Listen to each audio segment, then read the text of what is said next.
Okay, hello everybody, and good afternoon, good evening, wherever you are, whenever you're watching this. My name is Tom Hall. I'm with Tech for Palestine, and I'm here with Robin Andersen to discuss her new book, The Complicit Lens: U.S. Media Coverage of Israel's Genocide in Gaza, published by OR Books with the Institute for Palestine Studies. Robin is Professor Emerita of Media Studies at Fordham University and an award-winning author of a dozen single and co-authored books. Her work examines film, television, and media coverage of war, the environment, politics, and elections. She edits the Routledge Focus book series on media and humanitarian action, serves as a project censored judge, and contributes to the annual State of the Free Press. She is on the board of directors of Fairness and Accuracy in Reporting, FAIR, where she also writes regularly, and is an Izzy Award judge for the Park Center for Independent Media. Her writing has appeared in Counterpunch, LA Progressive, The Progressive, Salon, Common Dreams, and Sheer Post, among others. So, Robin, welcome. It's great to be here, Tom. Thanks. Yeah, thank you. And as we were discussing right before this began, I just finished reading the book myself. It's really extraordinary body of work. And yeah, why don't you just, if you could, just take us off by just giving an overview of what the book is about and why you wrote it. Right. Well, what I tried to do in the book is kind of document the media coverage, and that was the first thing. But what I do is try to compare the establishment, legacy, mainstream. We call those by all the same names, really, or big journalism too is one of my favorites, to show how they presented a very constructed story following October 7th, and it started at October 7th. And that was the only beginning point that mattered, the origin. And that they basically had a very pro-Israeli news frame that followed Israeli talking points, that deliberately obscured Israel's actions in Gaza, that used passive language, and that drew on common tropes of Arab terrorists, lawlessness, and things like that to present a very one-sided view of what they called Israel, the war between Israel and Hamas. I kind of contrast that to the profoundly brave Palestinian journalists who were on the ground in Gaza and who documented what they were seeing and what Israel was doing when they were dropping 2,000-pound bombs, the actual effects on civilians, the very things that establishment media was trying to deny and obscure. So we have these two different realities. One was what was really on the ground, and the other is how media constructed this story. And then I use sources also for the on the ground media to kind of balance, in my view, the establishment media coverage, and talk about how alternative and independent and many international outlets were also quoting and using sources of aid workers, UN workers, and many of the people involved in Euromed, from the doctors, all of those kinds of sources that you rarely saw in the mainstream media. Yeah, that's a really good overview, and I found it was an amazing resource because even though I have been obsessively following the news for the last 2.5 years, seeing it all, compiled in one place and with the extensive footnotes that you have there, it's one of the thoughts that I just kept having while I was reading it is like this is going to be evidence in The Hague one day. That's exactly what I was thinking too, Tom. Exactly Yeah, what I was thinking. yeah. And when you see So it all at once, we forget things. I mean, but it's been happening relatively fast. I mean, so fast, most well documented live stream genocide in history, and yet the most contested. And it happened very soon, very quickly. Yeah, for sure. Yeah, and you know, just to put cards on the table, I'm one of those unfortunate people who didn't know anything about Israel Palestine before October 7th. Um, but I knew enough to know that it didn't start on October 7th. So immediately when I started seeing that narrative after October 7th, I was like, this is ridiculous. But seeing, you know, the way you put together like exactly how this happens, and um, you know, it's not a conspiracy theory. It's yeah. So maybe if you could just talk about that, like how exactly does it work that the media apparatus like follows a narrative without necessarily there being like, you know, somebody sitting in a dark smoky room deciding like who's going to talk about what. Well, no, it wasn't a conspiracy theory, but there is a chapter in the book where I talk about the compromised media landscape.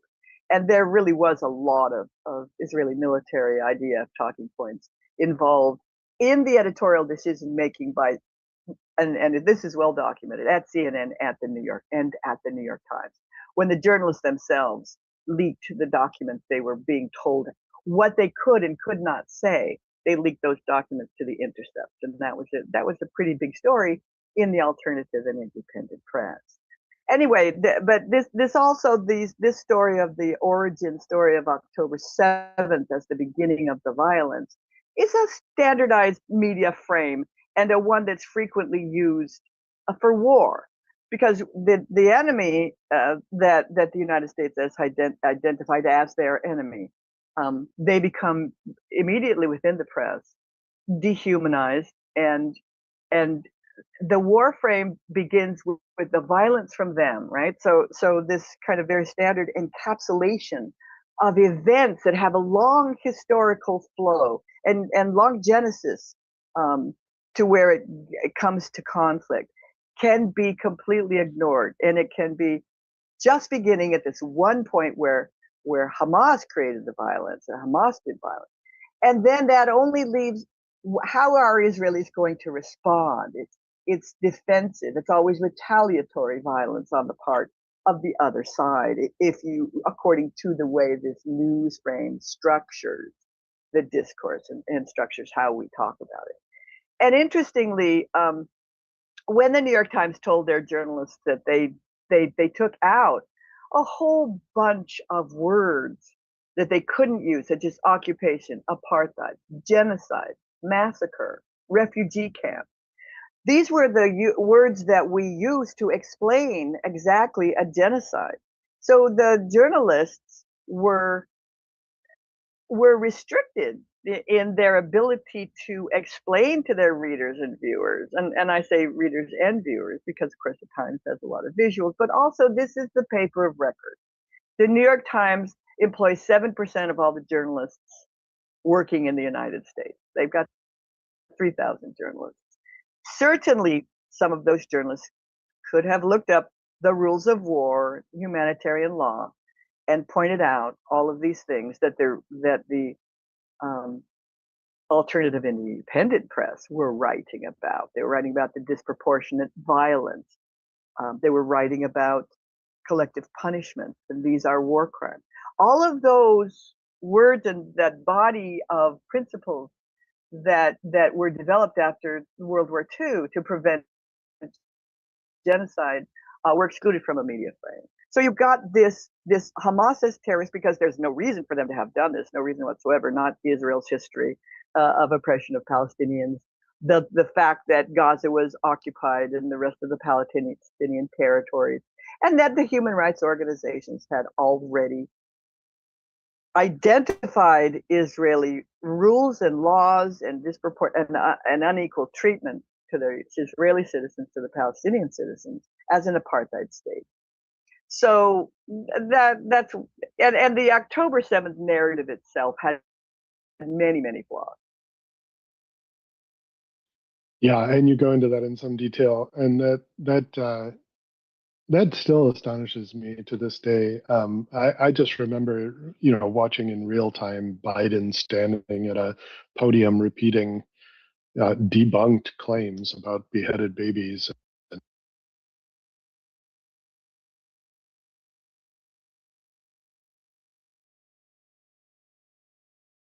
With it. It's really remarkable. It was, and later they actually admitted it. Yeah, that's also documented in the book, where they finally go, oh yeah, well, yeah, our people were telling us, even in the State Department, that this was genocide, but we didn't report that. We didn't say that. Yeah, and some of the words that the Times banned that you mentioned, like ethnic cleansing, occupation, refugee camp. I mean, these are just facts. This isn't like, I mean, I don't agree with, but I can understand somebody saying, well, the jury is still out on whether or not it's technically a genocide. At least there's some rational basis for that argument, but there's no basis for denying that there's an occupation or that these are refugee camps. I mean, these are just facts. That's right. But the news frame, yes, these were excluded so that they wouldn't even come into the discourse. So, for example, as one of the New York journalists reported, who was a source for the internet, they said they didn't want us to say occupation, and we said, some of us said, if you take occupation out of the language, you're taking the core of the conflict out, and people can't understand what it's about, right? But actually, and then CNN, they were also instructed, just start with October 7th. You see how important October 7th was, that they left the journalists with no historical background to talk about, and you always had to start with October 7th. And then when it was reported that Israel was doing creating another massacre, bombing the Jabalia refugee camp, their soldiers were on top of the aid trucks and they were shooting down at Palestinians. They simply denied all of that stuff, and journalists on the ground were reporting what was really going on. Yeah, and I've obviously followed Bisan and Plestia and Motaz and a lot of different journalists that were in Gaza, that had left Gaza since the very beginning, and there's consistency, of course, in everything that they say. It's not like this was, nobody's making anything up. I mean, we're seeing things with our own eyes and then being told, not to believe our lying eyes. But right, and we were being gaslighted, and I think that's a good word for what Israel does in the media. And Ismail Al-Gould was one that I followed. I really got so much out of his reporting. For example, in the spring of 2024, with the Flower massacre, where they were already starving the Palestinians, and they were very hungry, and the Israeli soldiers were on top of the aid trucks. And when they arrived, the Israelis started firing on the crowd. So Ismail Al-Gould wrote the truth on the ground, and then the New York Times and other press outlets referred to it with these euphemisms and passive voices. Gosh, it was aid-related deaths. These were aid-related deaths, and it was aid-related chaos, and very obscure terms. And when Ismail Al-Gould reported it, he also went to the hospital close by, and Euromed Human Rights also documented what they saw. So the Israelis had said, oh, they trampled each other and it was chaos, and they were really trying to get to the trucks. And Al-Gould, writing for Al Jazeera, didn't report any of that stuff. But when they went to the morgue and saw the bodies, they had holes in them. They were not trampled to death by each other. This is not the lawlessness frame, which is so popular in media frames. If elites can't control what people are doing, right? Anyway, Ismail Agu was on the ground, and to the incredibly brave journalists, to their credit, many of them, they came back. They had to, um, because of their injuries and what they were living through. Many stayed for the whole time, and eventually they were killed by Israel. And then they became targeted. And as Israel became more and more aggressive with their impunity, they would just say, "Oh, they're terrorists." So, "Oh, they were associated with Hamas." "Oh, they were involved in October 7th," and none of that was true. The Committee for the Protection of Journalists and other investigative uh, journalism advocacy organizations have done many investigations into uh, the most egregious charges and killing and direct targeting of journalists, and they haven't found one case that was true. Yeah, that is so infuriating. I think the number is like, is it 270 or Yes, more journalists killed? probably a bit Um, more if you. It depends on the way you your methods and who you are counting. There are many media workers, so you would yeah, get different numbers, but that's about right.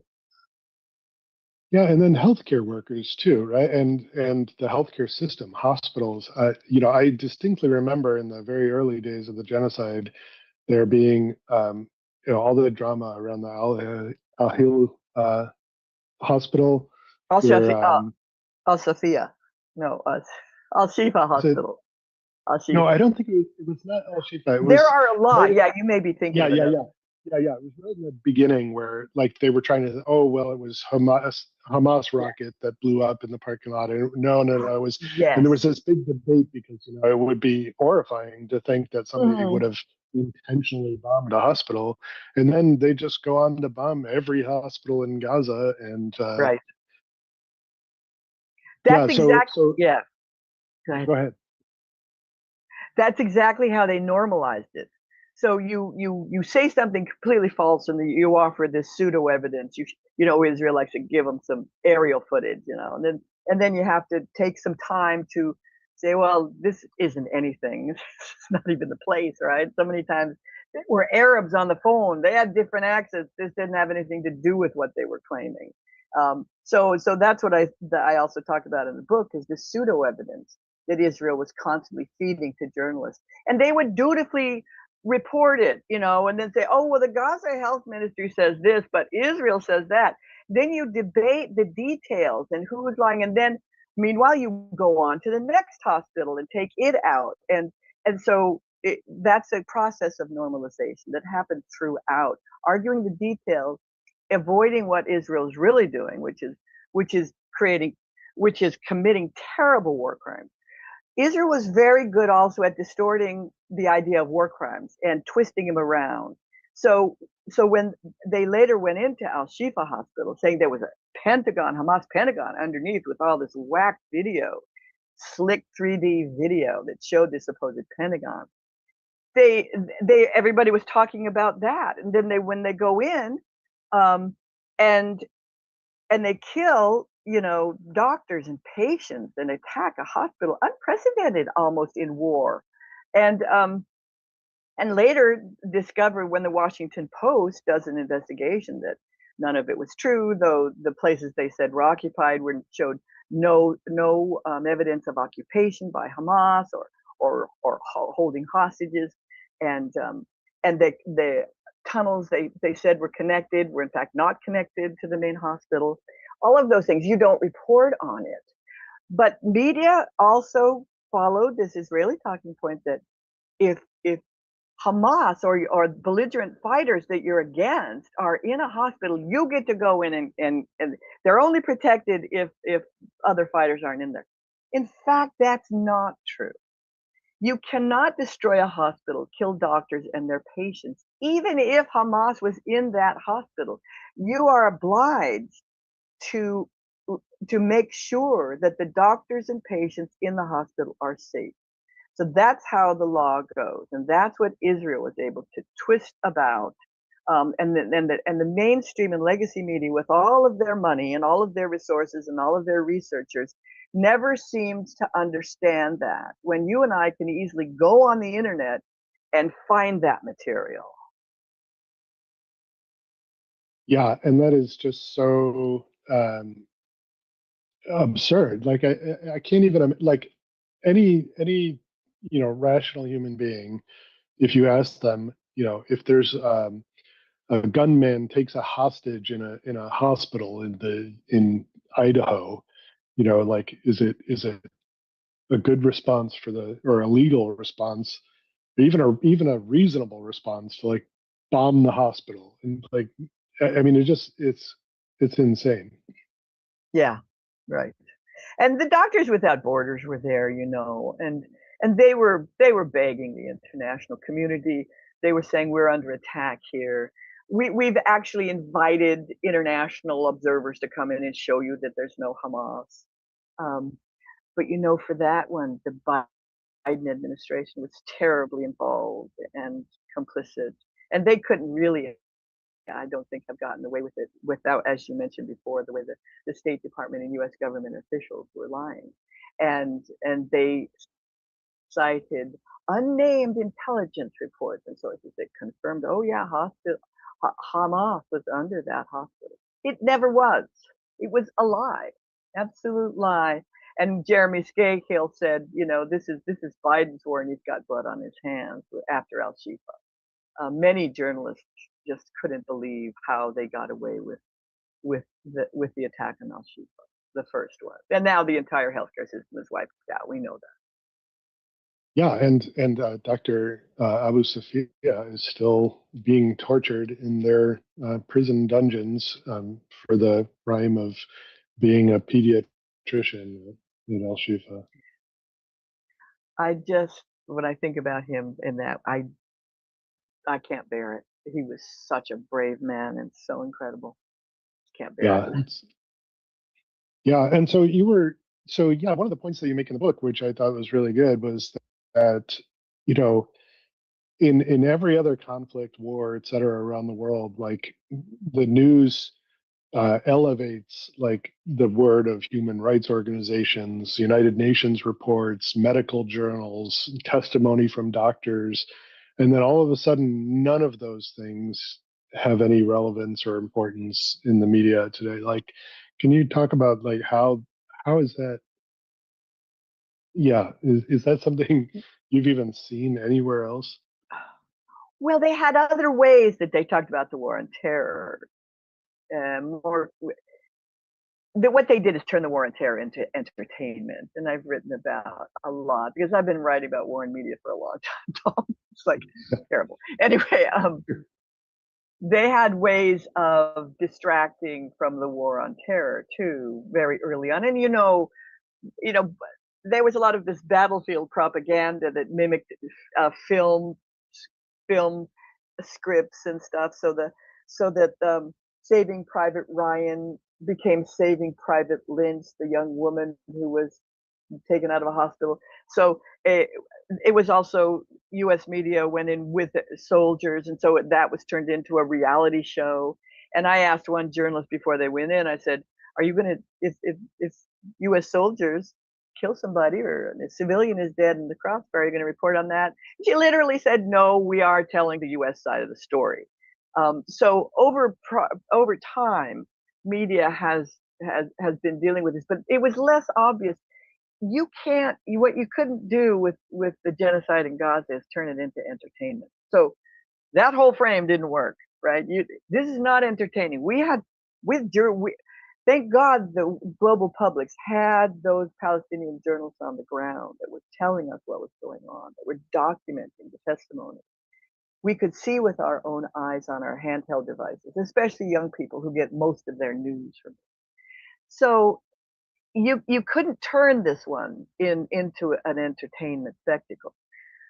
So the ways that I documented in the book was kind of new, this kind of trying to define this pro-Israel genocide frame.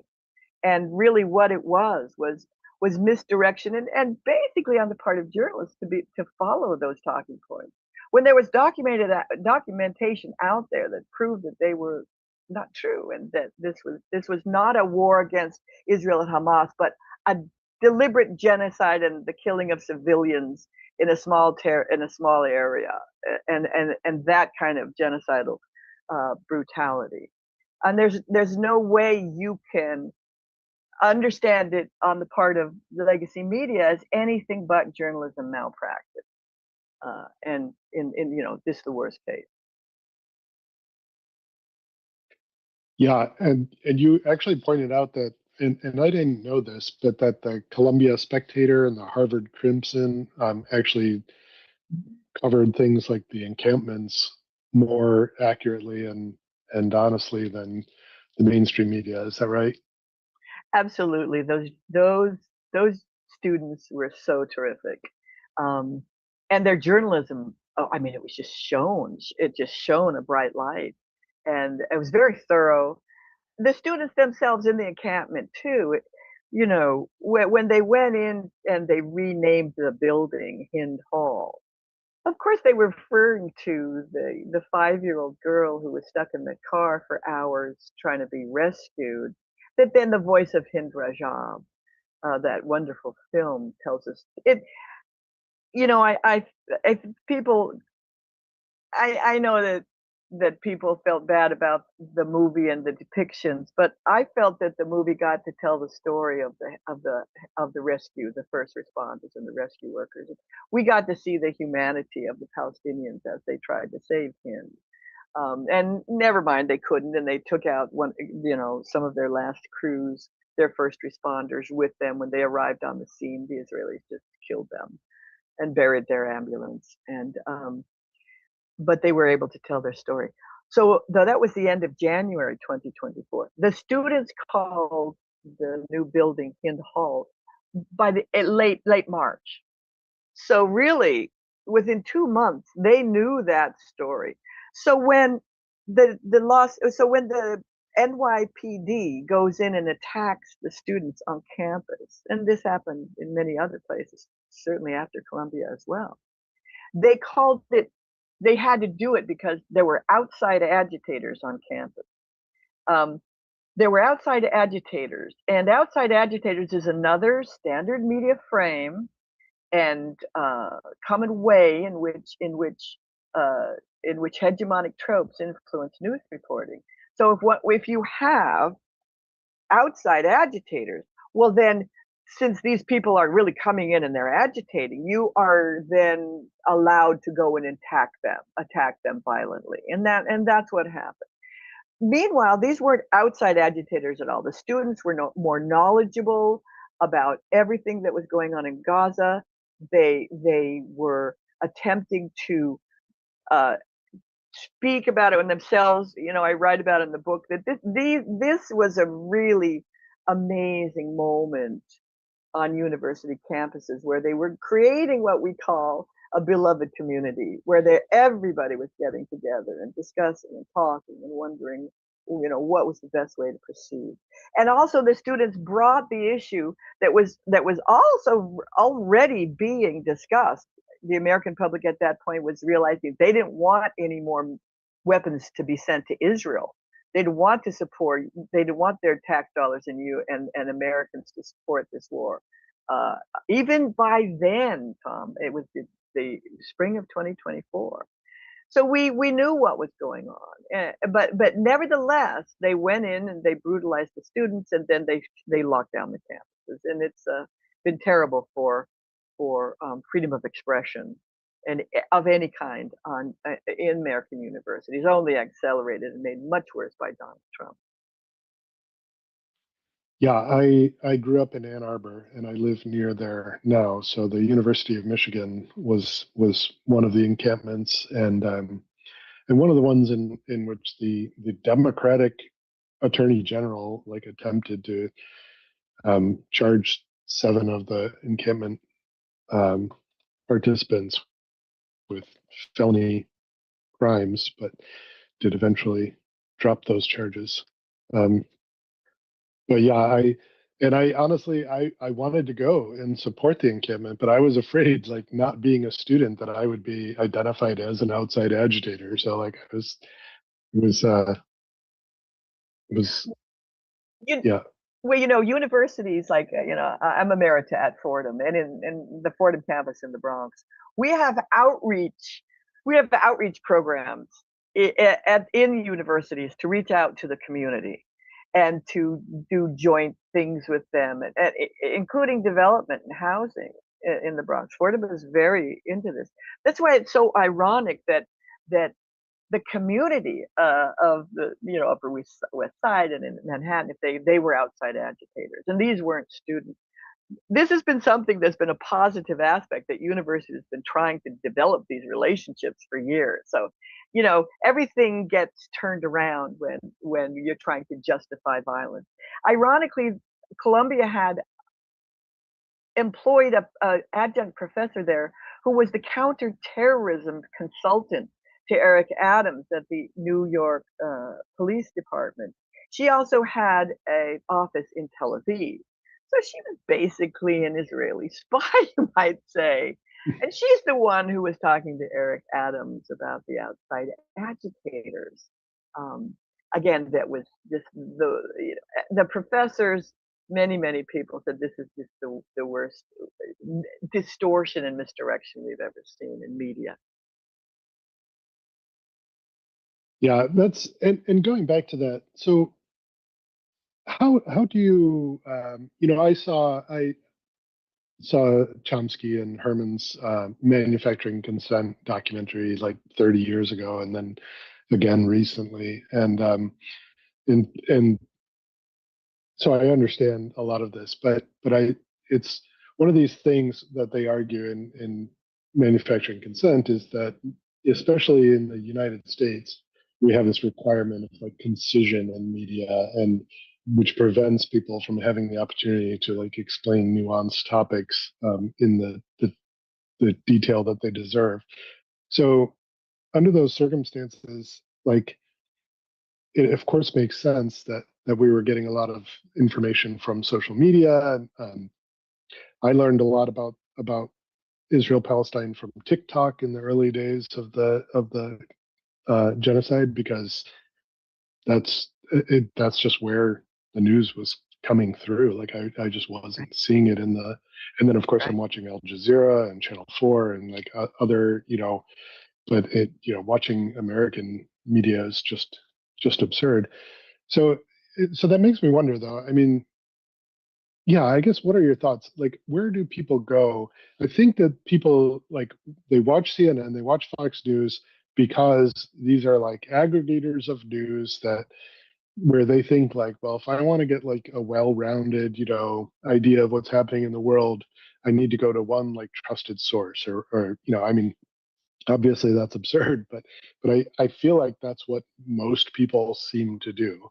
Um, so like, what is the alternative? Because let me reframe that a little bit, because when I first saw Manufacturing Consent 30 years ago, at the end of the film, because I haven't read the book, but I watched a documentary about the book, and at the end of the film, they were offering like all these alternative news sources. Of course, this was pre-internet, so it was like all these, you can go to the library, you can go to these, little independent bookstores and find these alternative newspapers, and you can find these VHS tapes that have, more information, and it was just sort of like, oh, okay, so if I want to know what's really happening in the world, I basically have to make this my full-time job. And um, yeah, who's going to do that? So what is the answer? I mean, this is a big, broad question. I'm sure I'm not expecting you to have an answer for this, but like, what do you tell people who say,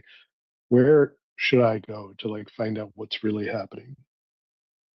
Well, the book, um, I think I think that we were so, I don't know, cautious about being attacked and, you know, labeled various things, that the book is so well documented that it's has more footnotes than text almost. I don't even notice.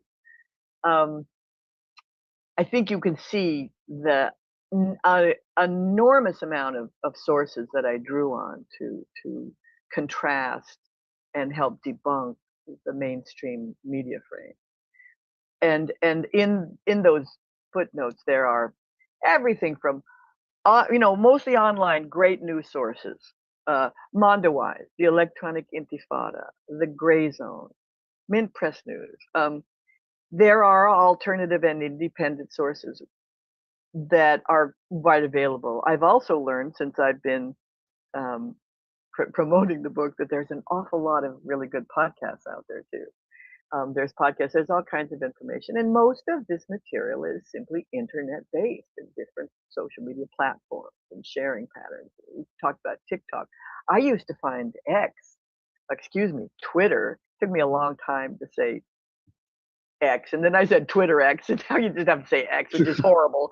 But look what Elon Musk did to Twitter, and look what they did to TikTok. Is like now they're starting to attack those online sources, and they have been attacking them for a very long time by stopping their PayPal accounts. They've taken a lot of Palestinian um, websites off Facebook, websites or and Facebook groups.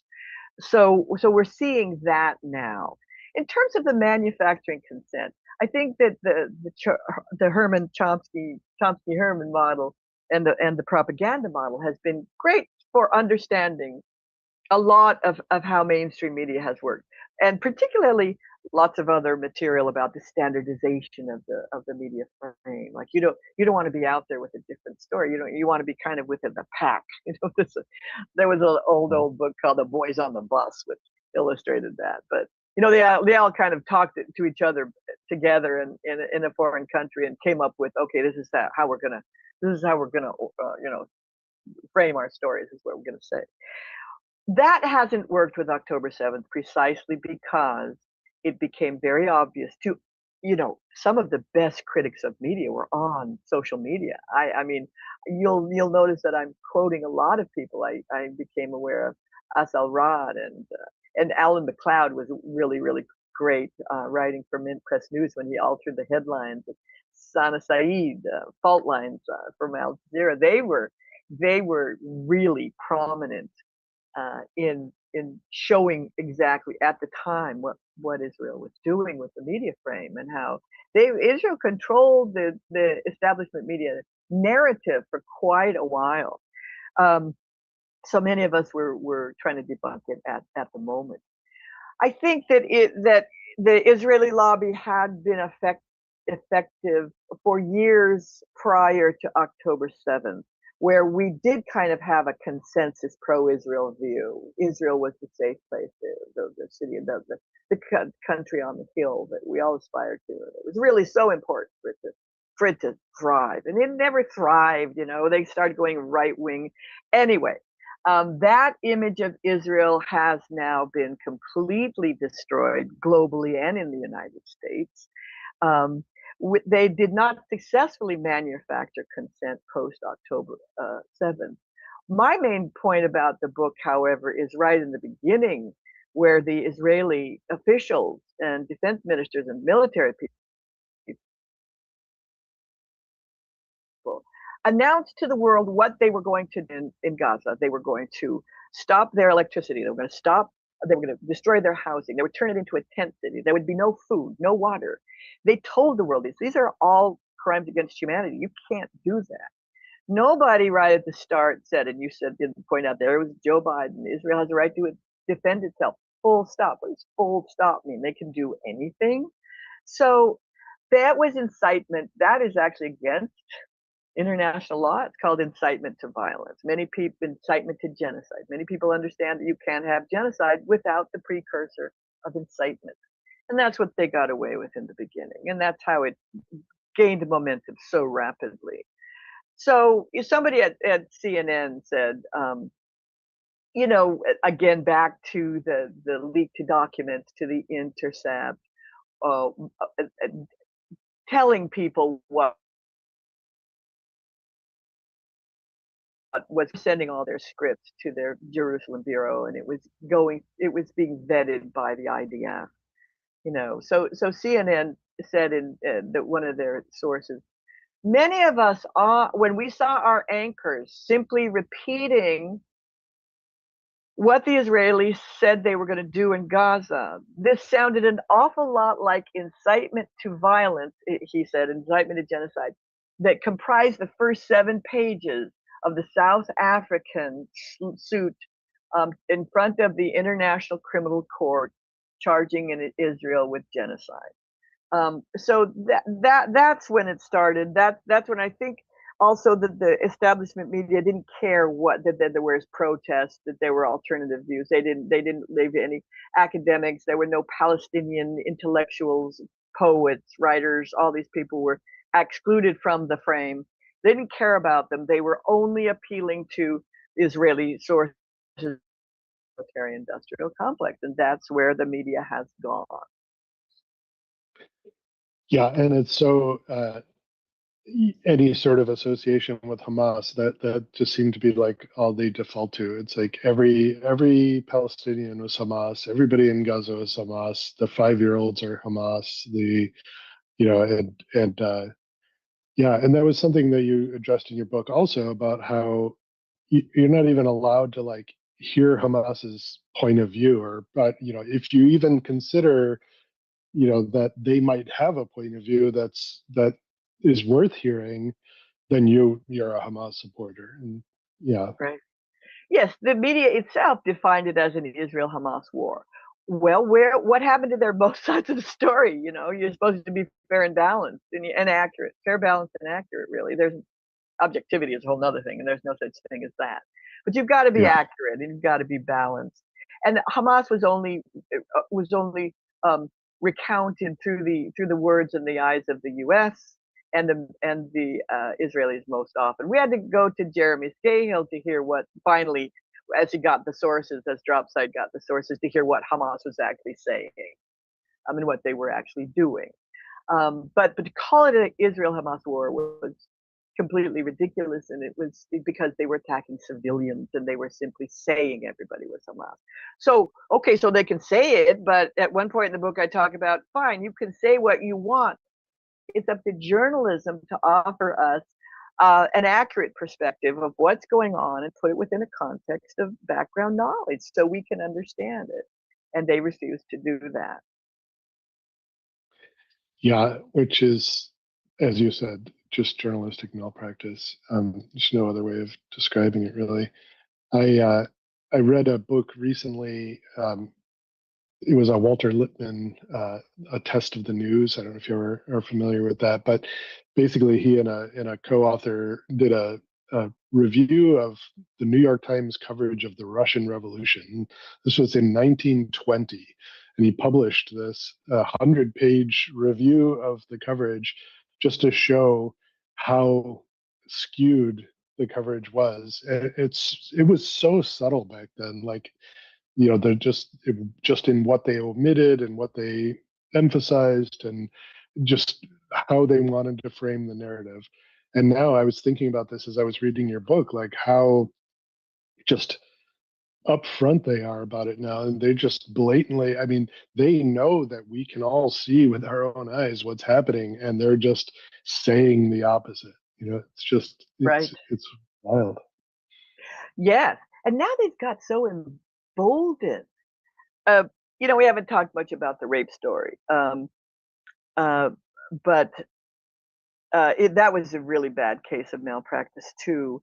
And actually, also the worst kind of trauma porn ever seen in contemporary journalism, and it was really uncalled for because there wasn't one viable first person witness. There was no reliable witness testimony. There was no evidence. There was no forensic evidence, no visual evidence.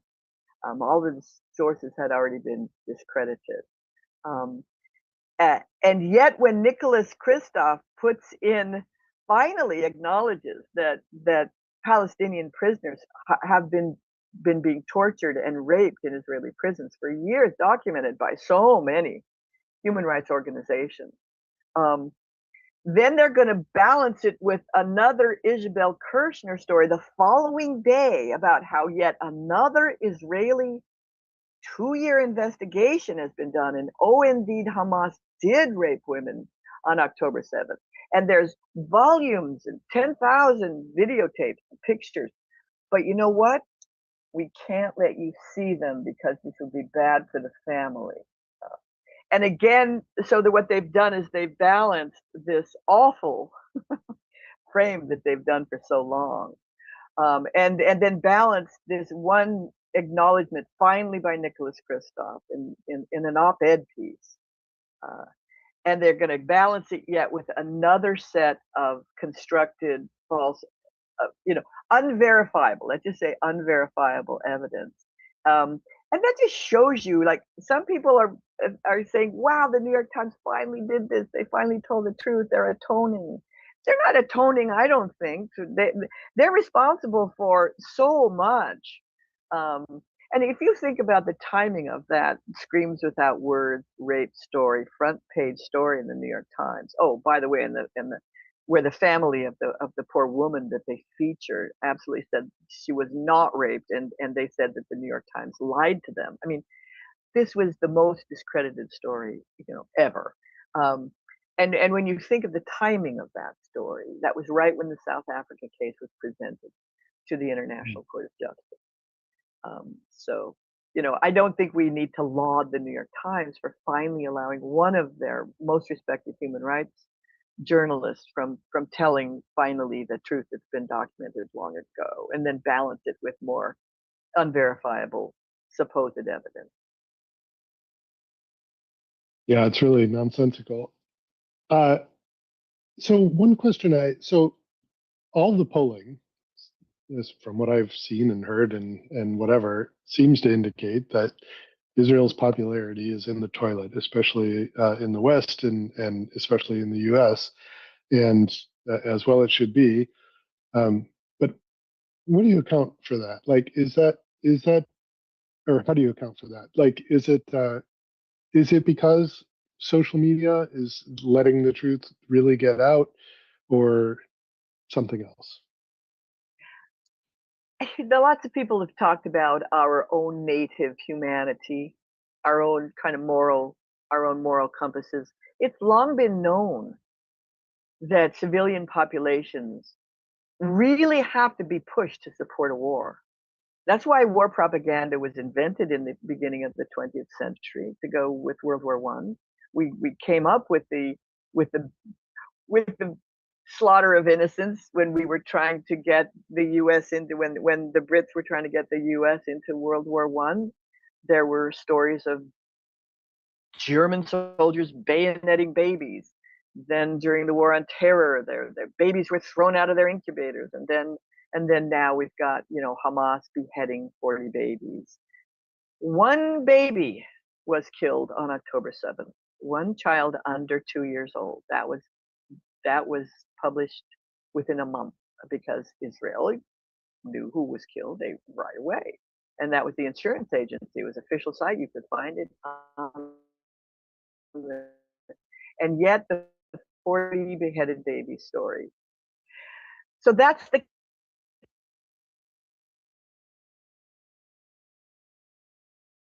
kind of atrocity propaganda that you have to work at, because we know that war in our heart of hearts is about mass murder, though the military industrial media complex has tried to convince us otherwise for 20 years now, that it's really fun in war and about valor and all kinds of other things. But we know it's about mass murder. And when we watched it, so it's the combination of our own sensibilities as people, I think. And then when we saw it verified, and then when Israel became more and more, propaganda, what we've showed in the past is propaganda doesn't work for the second time in the same war. You've got to keep evolving your propaganda, and it's for it to be effective. And you can't, and also about propaganda, it has to be totalizing environment. You can't have noise. You can't have alternatives. That's why mainstream media never tells anybody about the opposition or the opposition to war, never features those kind of people before we head into a war. All of that was crumbled during this genocide, where it continued and continued, and Israel became increasingly outrageous. And we saw they're really trying to do this ethnic cleansing in Palestine. They're really looking for greater Israel finally. So at the one point they would deny everything, and then we could easily see that they were boasting on the other hand about what they were doing. This kind of strange contradiction also emerged when Ben Gvir recently showed the videotape of how Israel, and he particularly, were abusing and beating and putting the flotilla members, after they arrested them illegally in international waters, how they were putting them in stress positions. And then we heard over and over all of these testimony from so many people who, and then sexual assault. Who would think of raping people after you pick them up in it? Who thinks that? I mean, that's ridiculous. It's the most horrifying things. We naturally, as human beings, we don't like that. Humans don't like to hear that. Um, so the way that worked is, oh, now Israel is oh, Ben Gvir is the face. It's all about this one guy, Ben Gvir. And then when more and more testimonies came out, you can't say this is one person and save face in Israel. We know perfectly well that the Israelis now have been doing this to Palestinians for years. It's well documented and it's horrible. And I think we got to see through the eyes of the Palestinians as we saw the same treatment through the eyes of Westerners. And I think it took that because of the extreme dehumanization of Palestinians for all these years. Yeah, and ongoing, unfortunately. Yeah. So, I was going to open the. I meant to open to questions, but I'm not really sure. This is our first time doing this, so I'm not really sure like the technically how we would go about asking questions. Well, we could But look at some of the chats and see if people have questions. yeah, let's see. Um,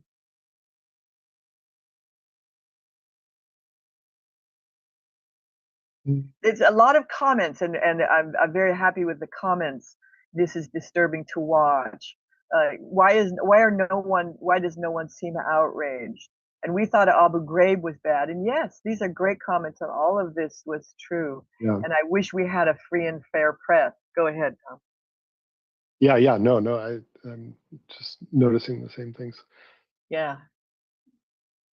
Yeah, and the whole Ben Gvir thing, like they tried the same thing with Netanyahu in the beginning. It's like, oh, it's this Netanyahu, it's the Netanyahu government that's the problem, and yeah, it's impossible really to pay attention to what's happening there and not see that this goes way deeper than any particular administration.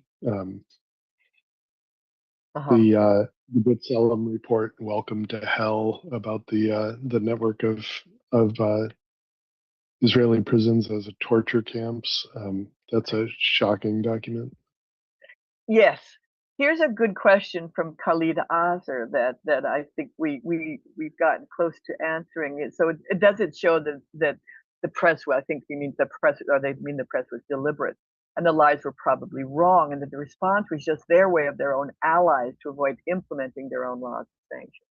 And I think that the audience for this distorted frame that I've been and you've been talking about, Tom, is that indeed it was directed to government elites and to those who wanted to continue what they were doing militarily in Gaza, the genocide.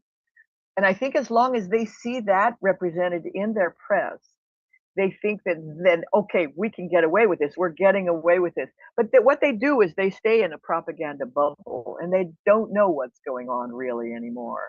And if they're determined to do it, and yes, that is exactly who this coverage was appealing to. Yeah, that makes sense. Yeah, and then somebody pointed out this is tragedy. Yes, these are not crimes committed.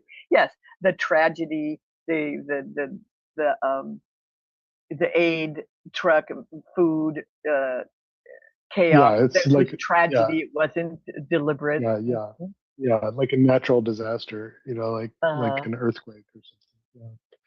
Yeah. I've had the opportunity to meet and speak with Colonel Anthony Aguilar, who came back from the Gaza Humanitarian Foundation and testified about what was happening over there, and it's just nightmarish.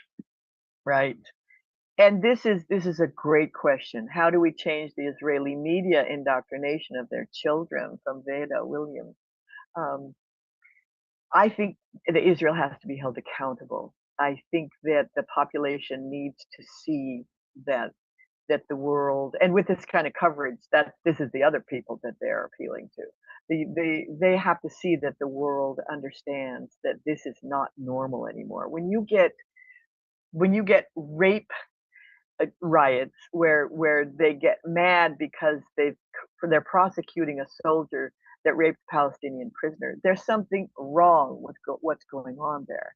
They've been indoctrinated, fear instillation, instilled with fear and all of this stuff, and they need to be held accountable by the international community um, to be able to do this. And how do we hold our own media accountable? I think it's time we held them accountable too. And I'm like Tom. I'd like to see this in front. I'd like to see them in front of the Hague, because what they've done is that this is incitement to violence, especially what I was talking about in the beginning, and that's just a crime. That's a genocide crime. I'm sorry to say. If you notice, when Trump said, "I'm going to destroy the entire civilization," they came out against Trump, saying that sounds a lot like genocide, and that this would be a crime, and this would be incitement. They pointed out that about Trump, but never Netanyahu in Israel. Yeah, that is a really good point, actually. Yeah, I didn't even notice, or I didn't catch that. Yeah. Okay, well, this has been great. This has been a great conversation, Robin. Thank you so much for joining. And I see the Rafat El Arir book behind you. That's great. Yeah. There's my book. He's his amazing. book is wonderful. It's wonderful. Yeah, it is. That poem was one of the first. The actor Brian Cox reading "If I Must Die" was one of the early videos I saw on social media that I found really compelling. Yeah, me too. I just love to hear them. Their writing is so powerful, and that's why we just can't hear it. I don't see how I can respond to the whole list of people. I only see panelists. Yeah. I'm not sure that that's possible, but you can just speak and they'll hear you. Well, people are thanking us, and I would like to thank them so much for their attentive watching and listening, and thanks so much to everybody who was on the call, who was on the Zoom. Yeah, and thank you, Robin, and I hope we get to talk again soon. Me too. Thanks, Tom, for inviting me. Okay. All right. Bye-bye. Bye.